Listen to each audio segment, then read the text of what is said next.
Never mind those full budgets, here comes the recovery. This is a clip from my postcard to the PM and Chancellor. Never mind those full budgets, here comes the recovery. If you agree with the postcard, please share and/or contact your MP and ask them to view it and support unfreezing the personal allowance in the upcoming budget for the benefit of all. Thank you. Dear Kieran and Rachel, I knew getting this message to you was going to be difficult. Watching the Celebrity Traitors last week got me thinking. Like many of the 11 million viewers, I was aghast at Joe's banishment. So to get you to look at this, I knew I needed to be more like Alan, cute but devious. This is politics. One-upmanship and backstabbing are mandatory tactical manoeuvres. Just because I think my radical ideas could transform the economy means nothing if they're banished to the junk folder. However, who is going to be that first cabinet minister, permanent secretary, peer, journalist or other who says to you, have you seen this postcard to you both on YouTube? Never mind those 4 budgets, here comes the recovery.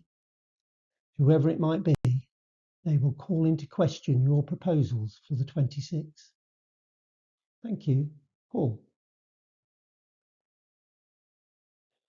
Good thing is, if you're not the first person to show this to the PM and Chancellor, that's just losing out on a bit of kudos.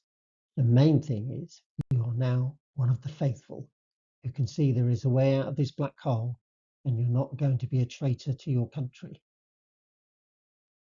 Here's a different pitch roll for you that transforms the way we are taxed by adjustment, not stealth.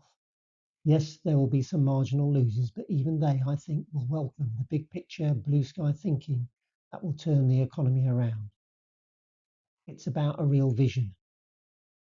Change behaviours that tap into our innate sense of fairness, make us more productive so that we lead healthier and happier lives. If we reshape the economy so that more people feel empowered and less dependent, we will reduce inequality. We can change social norms for the benefit of all. It's 2 weeks out from this year's budget. As you said to Matt Chorley on Monday, we haven't made final decisions yet. Who can forget Thursday 27th of February through to Saturday 1st of March earlier this year? All Smiles Thursday, and then that fateful Friday. A week used to be a long time in politics, now it's a day. All Change Saturday, Sunday's papers very positive, and then this question. Starmer praised for statesman role abroad, but can he show same mojo at home? 8 months on, it's not evident. Look at this front page in the New Statesman. But here's the thing. The only way this country's fortunes improve is if you have 2 successful terms. That will only happen with bold and radical change in the next 3 years. This will entail acknowledging some mistakes and reversing some decisions. If we don't get a second term, whoever is in next will be blaming the previous 19 years, and the nation will realise we're in for nearly a quarter of a century of economic gloom. Created a version of this postcard and sent it to you and others in the run-up to the March fiscal statement. I don't think it made it to the gate, never mind getting past the keepers. Before I start properly on the recovery, you do need this background to understand the vision and what you need to radically change. One part hinges on you unfreezing the personal allowance threshold. How to fund this and how this can ultimately reduce the welfare bill will become evident as you watch the other clips. The ideas behind a voluntary equality tax cannot easily be put into a sentence. You will need to watch the clips. Personal allowance calculation. I was prudent to calculate the 2024-25 figure of £15,022. I started with the 2018-19 personal allowance of £11,850 and increased it by 2.4%, followed by the key inflation rates through to 2024-25. I could have started at 12,500, the last real increase and then increased it. The personal allowance should be £15,000. It could be funded with some reversals from budgets 2 and 3, and importantly, it could lower the welfare bill across the generations. There is a clip called Personal Allowance and CPI for a more in-depth explanation, and I would also look at the clip OBR and frozen thresholds, the fact that they deem frozen thresholds as a risk to the economic outlook in 2024. It's for budget responsibility.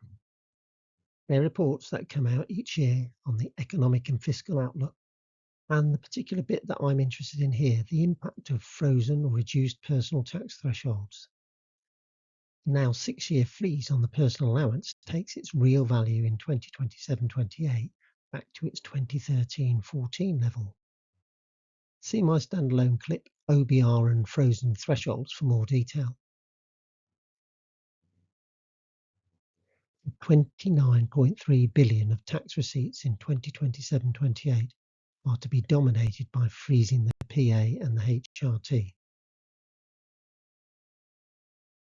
In a nutshell, the OBR Economic and Fiscal Outlook, March 2023-4, because of the threshold freezes through to 2027-28. This will be equivalent to a 4p increase in the basic rate of tax. There will be nearly 3.2 million new taxpayers, 9% more, and nearly 50% more higher rate taxpayers, from 4.6 to 6.7 million. Here, Rachel, not all of this can be attributed to you, but you are raising taxes on working people.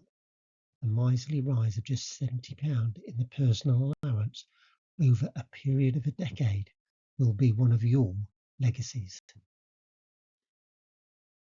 As I said at the start of this intro, a week's a long time in politics, but this November's lack of purdah is baffling. Let me set the scene. It all started Tuesday the 4th. By Friday, things were cooking. Saturday's papers couldn't get enough. Thursday, a gloomy 0.1%. But for me, as I tried to finish this intro and send it to you, I just thought I had to add another slide. What is this all about? Chancellor, I emailed you 2 years ago when you were in the shadows. I had a thanks but no thanks reply. Last year's budget could have been so different. Around a year earlier, I wrote to your counterpart, Jeremy Hunt. 4 months later, Victoria Atkins, then at the Treasury, did reply via my local MP. I knew she had missed the point when I read this sentence. If the PA was increased to £14,000, taxpayers earning below the current PA would not benefit from this change as they do not pay income tax. No kidding. However, she was in office and gave it some time, and I am grateful for that. The postcard, consisting of 15 or so clips, could be a real blueprint for economic recovery, a vision to persuade you to make your number one mission, reducing inequality. There are undeniable increased global economic headwinds. However, sticking with your earlier sailing analogy, if we continue on our current course, we are essentially tacking towards the doldrums. We need to invest in those left behind in the wake of the wealth ship, introduce a voluntary equality tax, stoke those two huge growth engines. Firstly, the people engine through transformative taxation, raise the personal allowance to £15,000, paid for through NI adjustments. This will target those below the lower quartile. It will also enable you to grasp the nettle of the triple lock. Secondly, the business engine. Get it revving again by adjusting employer NI, and more jobs will be created. As well as sending this to you both via your offices, I am once again going to send this message to my local MP in the hope that it gets to you.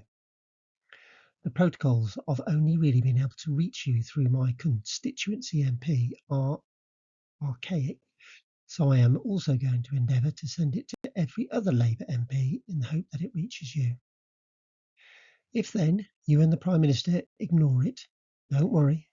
I'm not going to send you anything next year like 5 budgets and I told you so. Because a certain bottom row will no longer be read. The elections will have been and gone, and your chances of a consecutive term will be minimal. At 62, this is my life in blue and red, and a shade of grey. I've voted in 11 elections, and only twice have I felt it wasn't a best of a bad bunch decision.